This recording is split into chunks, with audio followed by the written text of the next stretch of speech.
Our next couple are Alan and Debbie Tsubota. They're members of many Laguna Woods clubs, the Mac Club, the Chicago Club, the Hearing Club, and the Video Club. Plus, Alan swims and plays both golf and pickleball.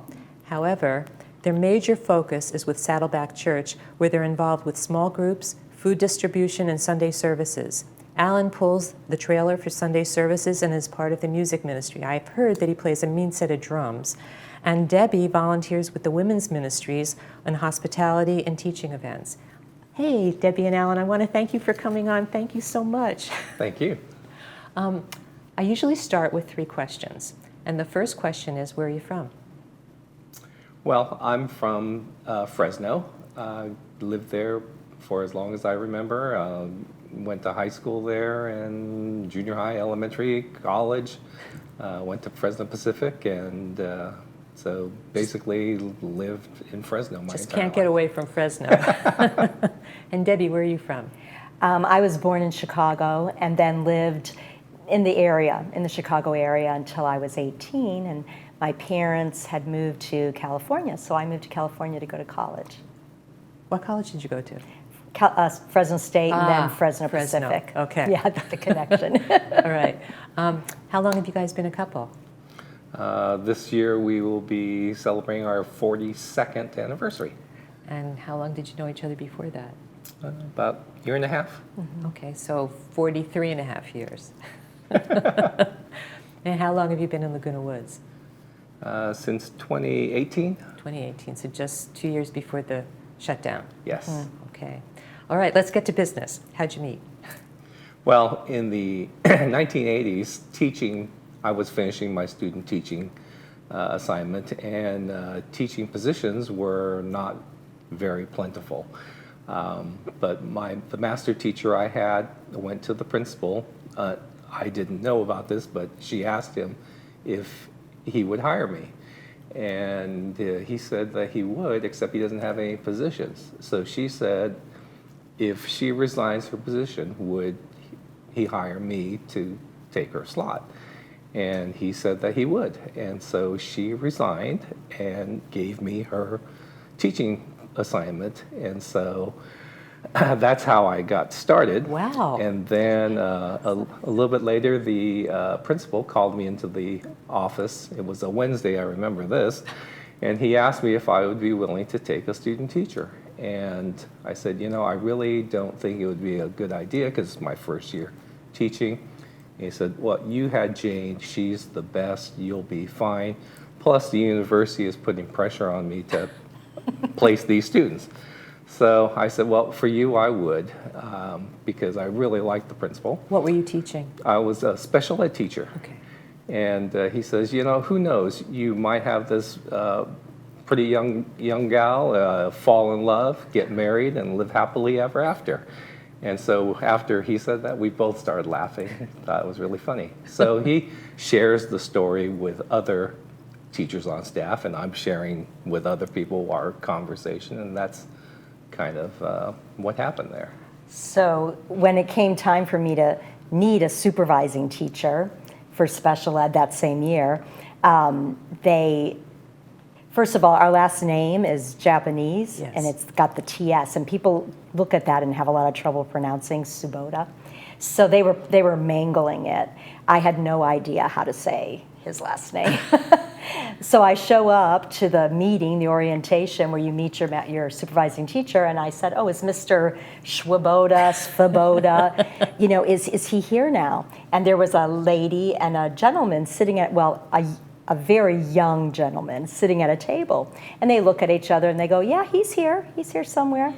And I go in and they do everything. Well, then when I get matched up with Mr. Tsubota, it was him. They had kind of teased me a little bit. And so while this is happening, the other teachers are kicking me under the table. But then he was my supervising teacher for that part of my student teaching.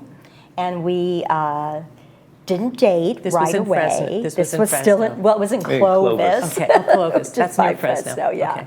And at the end of the school year, there was a staff party, And so he invited me to go with him. And I remember walking into the staff party with him, and all the teachers are like, whoa, and staring like, whoa, they really are here together. It was funny. Had you been a couple before that?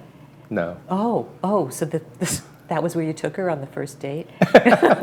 Kind of. Yes. We were friends. We did some things together before that. But that was the beginning of That was the the beginning. relationship. How sweet. And then what happened after that? We lived happily ever after.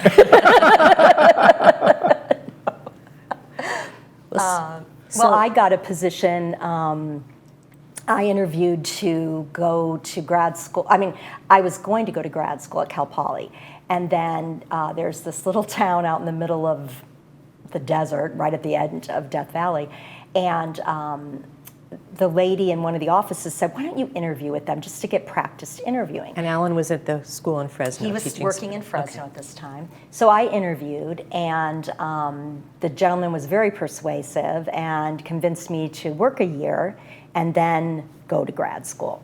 And so To work in the desert. to work out in the desert. Okay. So we spent a year apart, and this is when we got engaged, while I was in the desert and he was in Fresno.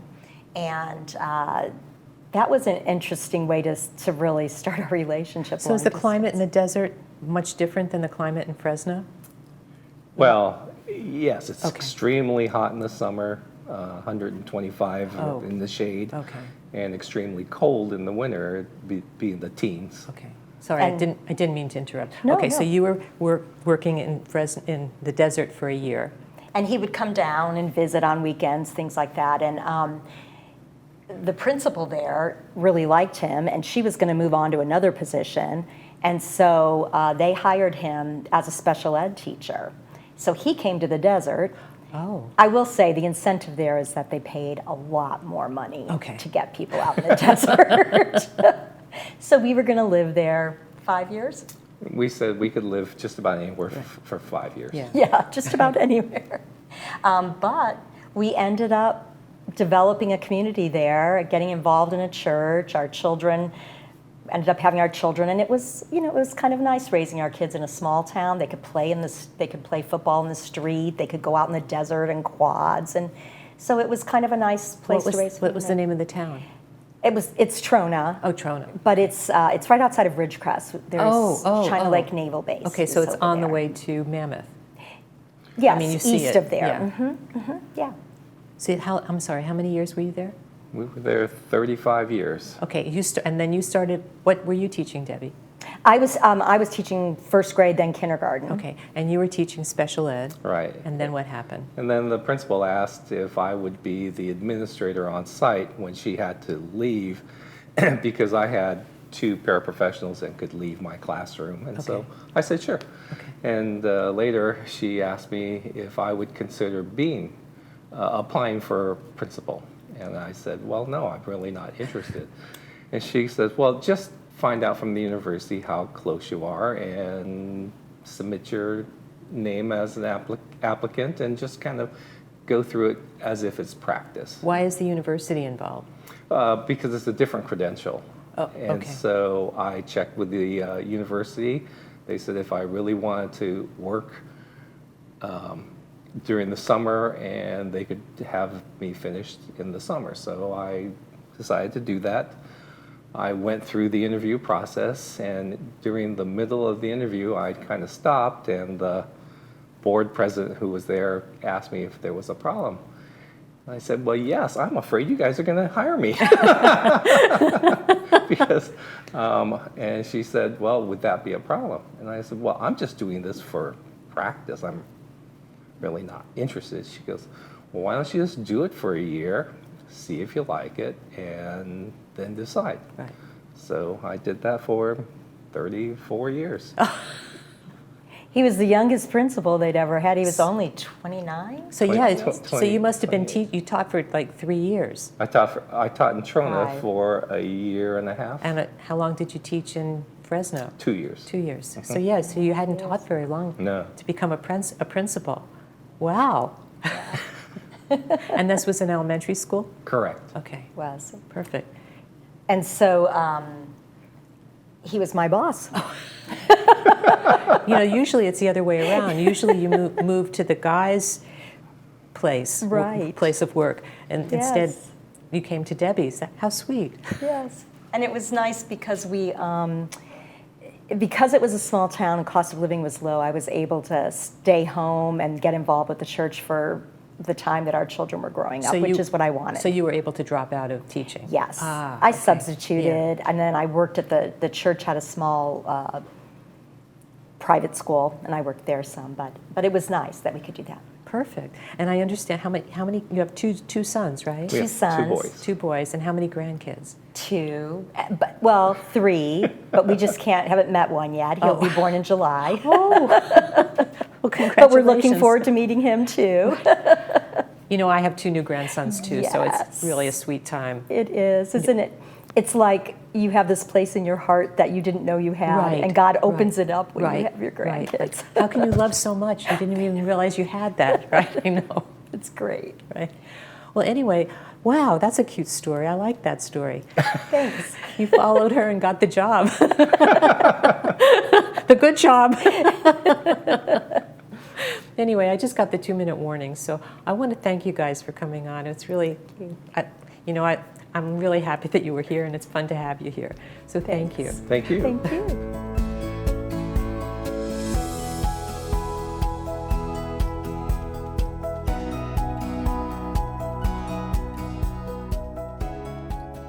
If you'd like to come on to the show, email us at lwvcouples@gmail.com. Include your name, phone number, and email address, and brief description of your story.